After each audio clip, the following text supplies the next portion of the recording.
If you're still living in the alternate universe where Joe Biden is actually governing as a centrist or acting like the president for all Americans or in any kind of control of anything, I'm about to show you the only thing you're ever going to need to see to snap you out of that. Senator John Kennedy and Senator Ted Cruz, they just questioned possibly Biden's most unacceptable, unqualified, and unreasonable judicial appointment yet. And I'm going to tell you, man, there is no way that Joe Biden picked this woman or even probably has a clue who she even is. Judge Netburn, I was looking at your resume. You went to Brown University, is that right? I did. And then you went to law school in California? That's correct. And you've worked for the Brennan Center? I interned. I was a law student intern. Okay. And you worked for the Center for Reproductive Law and Policy? I was a law student intern there for 8 weeks during my 1L summer. Okay. And you are a political activist, aren't you?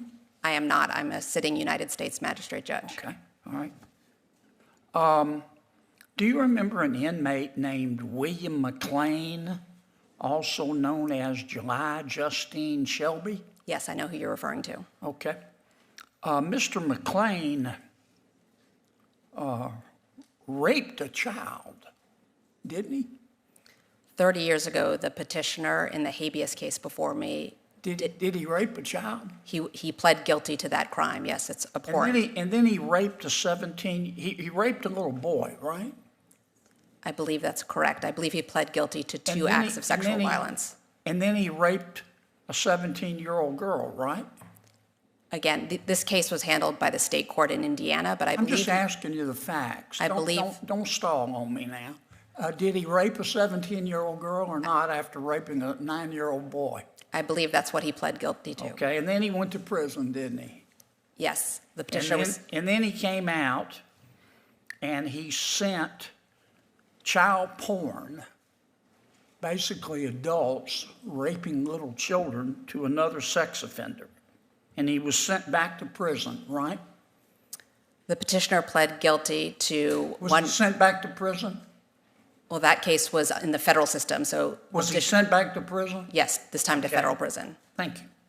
And then he decided to transition, and he became a female and started going by July Justine Shelby. Is that right? Yes. And Ms. Shelby said, I don't want to go to a male prison. I want to go to a female prison. And the Board of Prisons said, what planet did you parachute in from? You're going to a male prison with this kind of record. And you sent him to a female prison, didn't you? You said that the Board of Prisons was trying to violate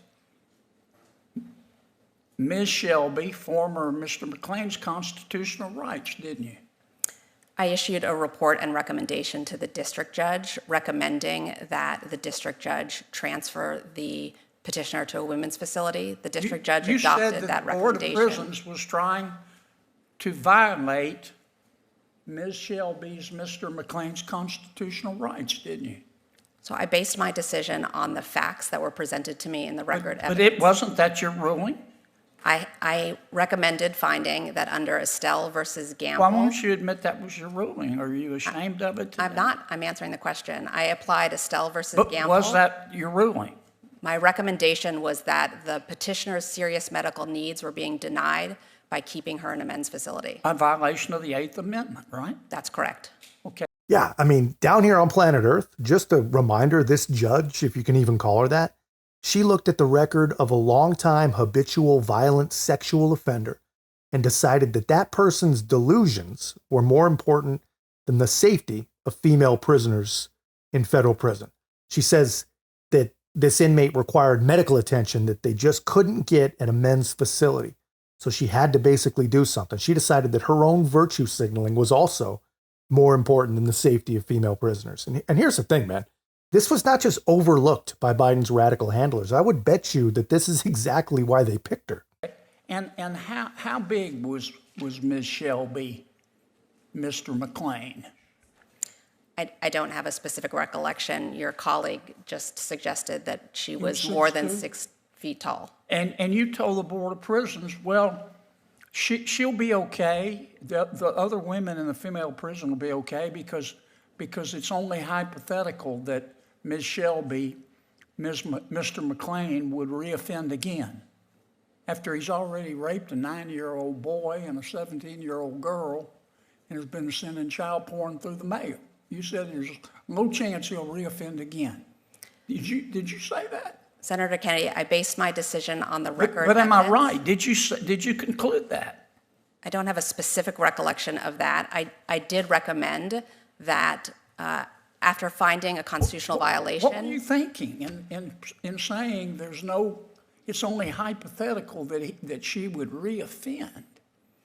The facts of the case were that the petitioner had last engaged in a contact offense 30 years ago. The petitioner had not engaged in any contact offense.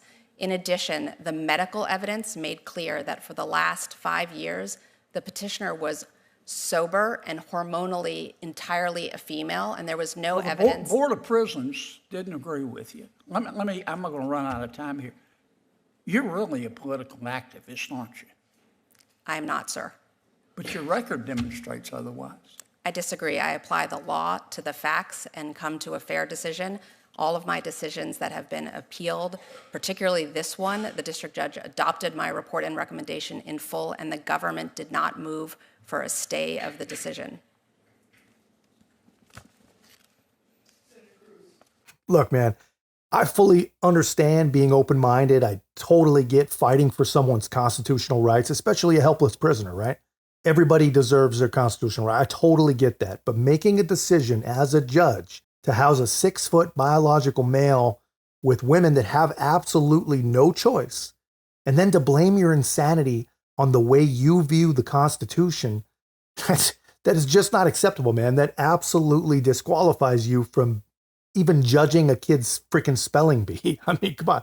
And the crazy thing is, when you watch these hearings, there's zero pushback from any of the Democrats. These are people elected to the United States Senate, and they co-sign this insanity. I just don't see how any of this kind of stuff makes any kind of sense to anyone. But luckily, Kennedy wasn't all alone. Well, Judge Netburn, I want to continue on this line of questioning. In your court, what matters more, the rights of individuals or your political ideology? I apply the law to the facts. I asked a question, which matters more? Well, my political ideology doesn't matter at all. Okay, so I don't believe you. And I think this case demonstrates that you are willing to subjugate the rights of individuals to satisfy your political ideology. This case involves a male defendant who raped a 9-year-old boy. Was he guilty of that? Yes, the petitioner pled guilty to that. Okay, so he raped a 9-year-old boy. He also raped a 17-year-old girl. Was he guilty of that? He pled guilty. The petitioner pled guilty to that crime as well. So was he guilty?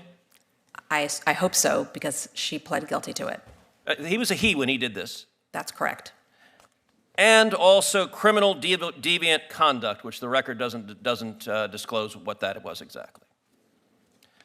Then, after serving in prison, Mr. McLean was released for parole, but then violated the terms of parole by having internet and was sent back to prison.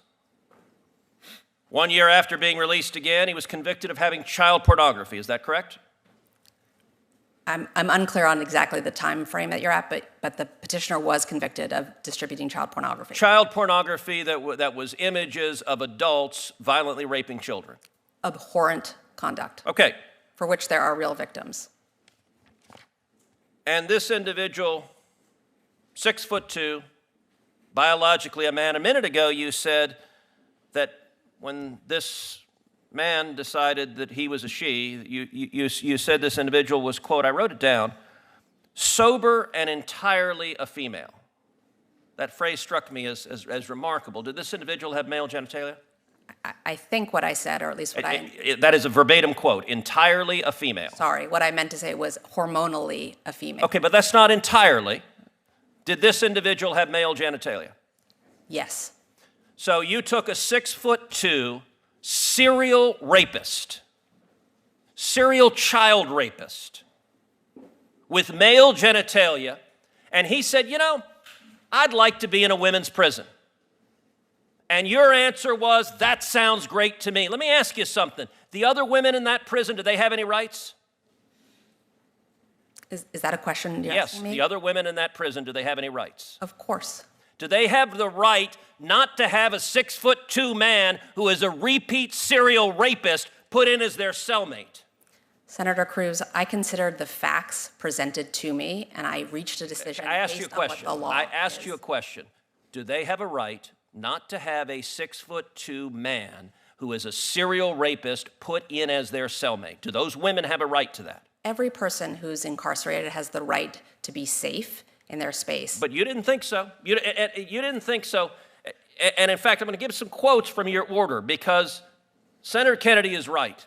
This is not a judge's order. This is a political activist. By the way, the beginning of your order says, at birth, people are typically assigned a gender.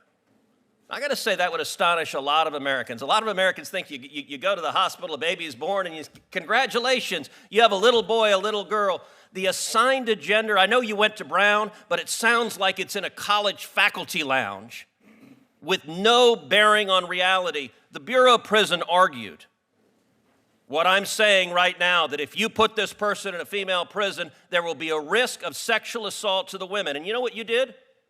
You said you didn't care about the women. I'm going to quote what you wrote. You wrote, quote, the Bureau of Prisons claim penological interest in protecting female prisoners from sexual violence and trauma.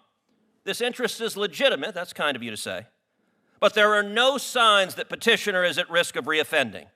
The record is devoid of evidence of incidents of violence or assault during petitioner's incarceration when she was the perpetrator, only the victim. A theoretical risk of sexual assault by the prisoner without more cannot support the BOP's position. No evidence, theoretical.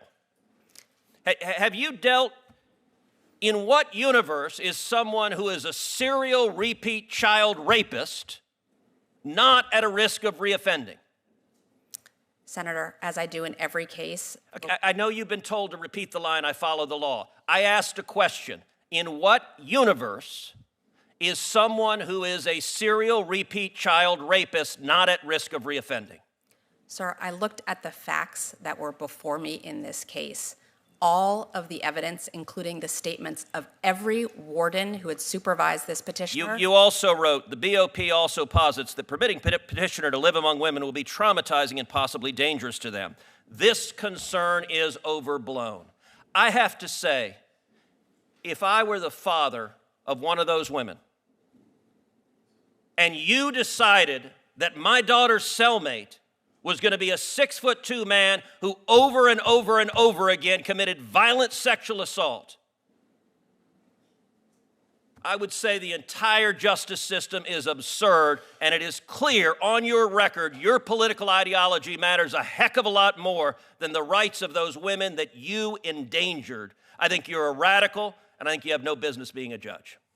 I mean, dude, what planet are we living on, man? I mean, how do these people ever in a million years get this close to becoming a federal freaking judge, man? It is completely insane. And like I said, I mean, the Democrats, they seem to be fully on board with this craziness. And these are not just like wacko internet dwelling Democrats. These are sitting United States senators, man. And they struck down Kennedy's motion to have even a second round of questioning. Now, obviously, that could mean that they aren't planning on supporting her either. We don't know yet, but I have a feeling they are. I have a feeling that they are going to end up supporting her without even digging deeper, without a second round of questioning. And if they do that, that's going to send a pretty clear message, I think. And I think we know that's coming. They've proven historically that that's exactly what's coming. You know, they spent this hearing basically running cover and gaslighting on behalf of this judge, because this is who these people are, and this is what they believe in, man. And this is the kind of nonsense that really does need to get played on a loop over and over and over again, not just till November, but forever, until we've got every single one of these insane radicals rooted out of government. They have got to be replaced. But I mean, it's not just some policy disagreement, man. These people are literally radical dangers. But that's just my take, man. Let me know your thoughts in the comments. If you haven't already, be a part of our growth. Make sure to like, comment, subscribe. Most importantly, share the channel. I'll see you in the next one.